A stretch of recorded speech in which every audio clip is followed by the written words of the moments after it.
Welcome back to the show. I'm Tef. And I am Saidar. And we are the Punk Rock Parents. That's right. Today, we have just finished the trilogy, first 3 books of Mistborn by Brandon Sanderson. That's right. So we're going to do a quick review of the book. Mm-hmm. Well, all 3 books. Of the trilogy. Mm-hmm. And then after we do that, we will have a spoiler section so if you haven't read the book and you don't want to know anything, then do not go past that time because anything will be up for grabs. That's right. But up until then, we will try to sell the book to you. So we're going to be covering The Final Empire, The Well of Ascension, and The Hero of Ages. These are the first 3 books of the Mistborn series by Brandon Sanderson. And it is a great introduction to the fantasy realm. If you have never done fantasy series before, they're not huge. It's only 3, and you will be extremely happy once you finish. I think you'll be hooked by the first couple pages, honestly. I mean, you probably will. Brandon Sanderson is an outstanding writer. His newer stuff is even better. Oh, I know. So he's just seasoned well over time. So we have spent pretty much this entire year in rereads and brand new reads of just Brandon's work. So we're doing the year of Brandon Sanderson. So all of our works this year will be around his work, things he's done. We've already done Elantris. That's right. And the newest release from his Kickstarter, Tress of the Emerald Sea. That's right. Yep. Now, this is Saidar's second read-through and my third. That's right. So, but it's been 5 years for me since my second read-through, and it's probably been 10 years for Saidar. Yeah, I think Mistborn was probably one of the first series I actually read. It wasn't the first, but it was one of the first. Yeah. And it's been quite some time. Yes. So, I mean, it's been so long that when I reread these, not only did I not remember a whole lot, but I didn't even remember the actual emotions that I had attached to the things that happened. I'm saying it kicked my butt, man. It just really kicked my butt. Yeah. I think I cried so much with this series. I mean, if you're an emotional person that gets attached to the characters like I do, this one will get you. And this series is great for a reread because, you do actually get a once lot you more. know everything, if you wait a few years and have a few other book series in between, you're going to forget a lot of the details. You're going to know the overall thing, but you're going to notice more because he's not leading you by the nose anymore. So you can see the brilliance of the world building and everything else because you're not just focused on his plot is so sensational, it's hard to see all the details. Well, you won't also have to worry about that plot. You will already know where it's going and be like, okay, I already know where this is going, so I can just stop and actually pay attention to the flowers on the side of the road. You know? Yeah. And I loved that with this read through, that I was able to see so many more things that I had missed before. And the thing is, now I understand the magic systems, the world, the characters, the factions. I mean, just, oh my goodness, I can't even explain how many different things I know better this time through than I did the first time. And so now I have even bigger appreciation for Brandon, for Mistborn. I can't wait to read the second saga of it to see where that goes. I know it's quite different, but still, I can't wait. I'll look forward to that. So, I know we've already talked a lot about how we feel about it without getting too specific. So, we're going to sell you in the book on just a basic storyline that will encompass all 3 books. Yeah. Would you like to take it? Okay. So how I would explain this to somebody who asked me what Mistborn is about is I would say that it is the story of what would happen if, I hate to use the word evil, but if the evil, or what is the... Just say the bad guy. Antagonist. Yes. Let's just say the antagonist won. And this is what happened for the next 1,000 years after that. That's what I would say. Mm-hmm. And it is epic. It's too small of a word. Yes. Well, a basic plot of the story is, what would you expect? There's going to be a group of revolutionaries that want to make a change for the people because there's an obvious noble class. Disparaging, Yes, a wealth disparagement. disparagement? That works. Or divide. There's a huge gap between the nobles and the noble people they call ska, Yes. which are the workers, the slaves. They don't have a lot of rights, not really any.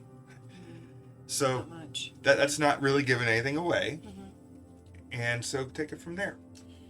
Well, I mean, you're going to follow the groups of people on their journey to try and discover themselves, discover the truth about the world, and pretty much find ways to conquer all the hurdles, all the things that are in their way of this, revolutionary task that they have.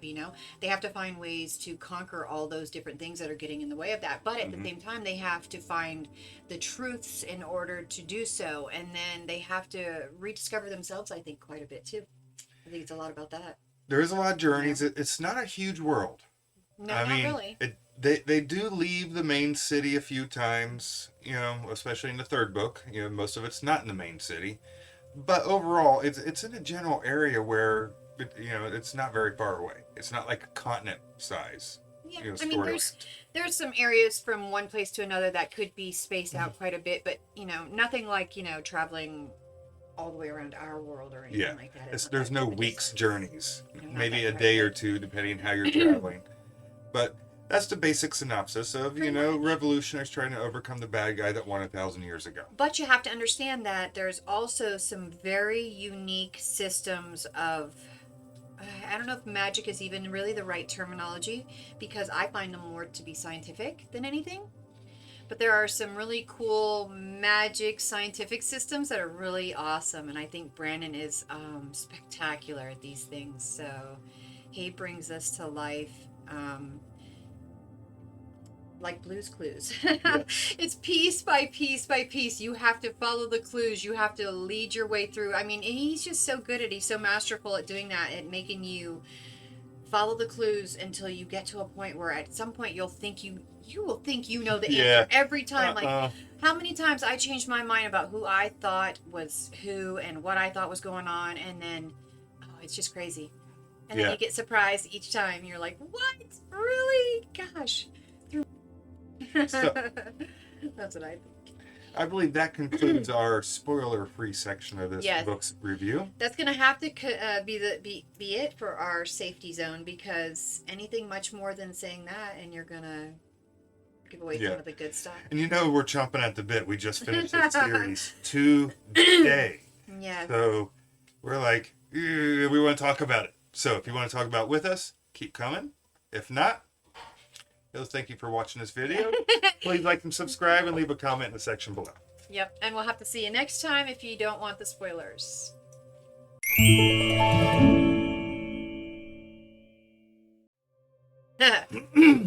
Welcome back, and now we're going to talk about stuff. Yes, spoilers are going to happen here.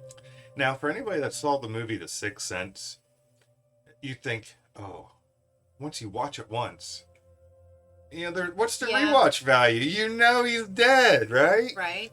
So in this case, it's like the first thing that comes to mind when you're thinking about rereading this series is like, you think about, I already know about Kelsier.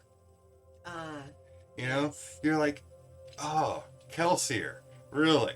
Because, you're, as this book's going on, your Kelsier's going up and up and up, right? You're like, oh man, this guy is it. A very, very important person. Yeah. And then the way he dies is so offhanded. After he stabs the Lord Ruler's just like smacks him. Half his face is gone dead. Well, the Lord Ruler hitting you is like Goku punching you. So it was a very anticlimactic death, kinda. It was like one punch. Which is wearing a wig. If anybody of you even get that. If you even get this far. All right. So where were we? We were talking about the Lord Ruler one-punching Kelsier. Pretty much. And, it was offhanded backhand. Yeah, he wasn't even trying that hard. But Kelsier did succeed. It wasn't that he went out. Peter Hawk. Yeah, it wasn't that Kelsier went out to try to commit suicide. No, He gosh, saw no. an opportunity, and if you knew what we knew, then He thought he was could going kill to him. use the 11th metal and it was going to work. He stabbed the Lord Ruler, impaled him with a spear. Yeah.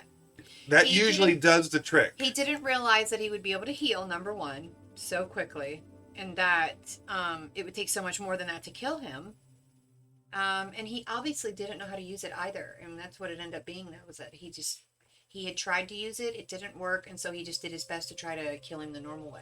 Well, nobody knew the Lord Ruler himself was so unique, Exactly. being an allomancer and And a ferrochemist. a ferrochemist. Yeah. So those two things combined are just scary. I mean, the possibilities. You know what's really interesting, as having just read the last part of it today, and Marsh being pretty much the last Inquisitor, Yeah. and he was also an allomancer and a ferrochemist. He was the Lord Ruler recreated. Yeah. And Ruin was wielding him till the very, very end. Except for the one lapse where he's able to break through to rip the earring out. And rip the earring out of it. That's probably his only moment of control for that whole book. Now, do you remember in the beginning when we first started reading the Final Empire, and I said that I felt like Marsh was the Snape Yeah. of Mistborn? It ended up being pretty true. It ends up being pretty true. He is the Snape. He's the one that has to pretty much forfeit his everything for the team. He does the ultimate take one for the team, and then it takes him over. Mm-hmm. Not that that's exactly what happens with Snape, but Snape gets in so deep that he has to end up dying for his cause or whatever. And it's the same thing, you know. Or a hardcore Baron from Wheel of Time. Yeah. Baron didn't have to go through. Well, Varen, yes. Varen, I've always said Varen is the Snape of Wheel of Time. She is the person that gave everything to be the double agent so that she could actually bring the information and be there at the right times to save the day. I mean, she's my hero. I love her. I love Varen. But it's the same The way. world like, would have been lost without her. Marsh did so many things that are atrocious, but he didn't want to do them. And there was all those moments of lucidity where he would come back and be like, I don't want to do this. Why am I doing this? What is controlling me? But of course, he knew it was ruin, but it was just so hard. He couldn't, could you? I mean, good luck. I'm pierced. So I couldn't help but thinking. Marsh was very pierced. I know, but I've got several piercings. What do I have? 1, 2, 3 at least. 4, 5, 6, 7. I have 14. No, you don't. So I keep thinking the whole time I'm reading this, I'm thinking, oh my God, Ruin's going to try to control me through my piercings. I should take them all out. It was like, because after the 5 years, I remembered that both Ellen and Ben died, but I couldn't remember the details. Mm-hmm.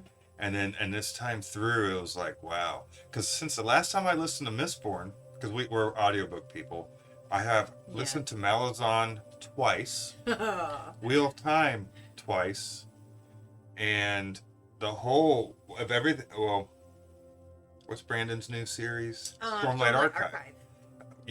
Those, the first couple books several times, because every time I released a book, I reread the whole entire series again.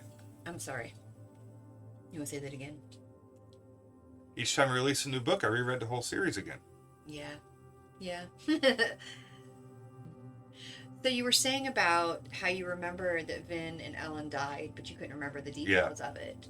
I had only remembered, if you remember me saying this to you, the fact of them two lying together and looking beautiful and peaceful and being perfect. That's about all I remember And too. that's in the epilogue, and I didn't realize it.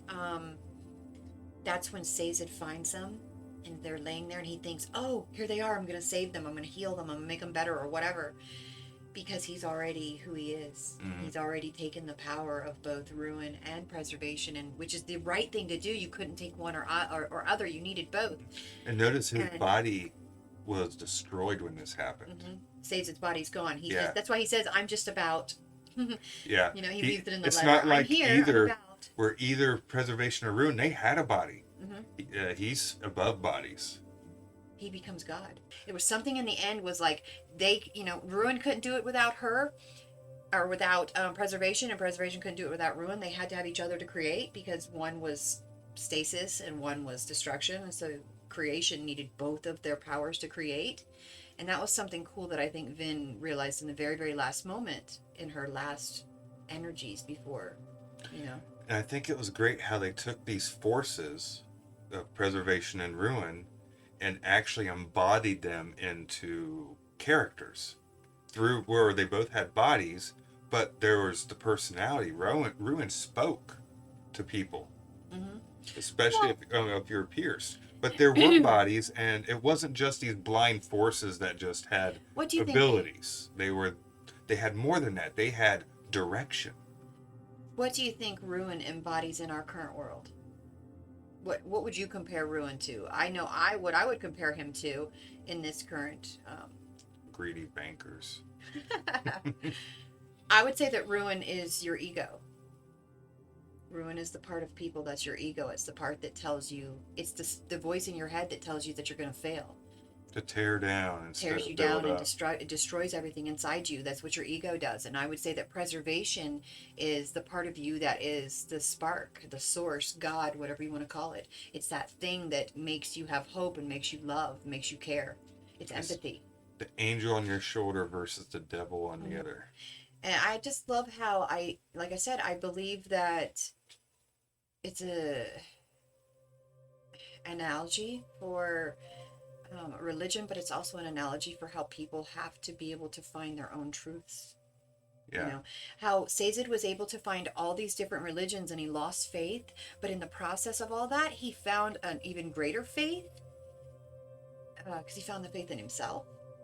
You know, I've always had faith in stuff, and I like how how Vin kind of like broke down faith too.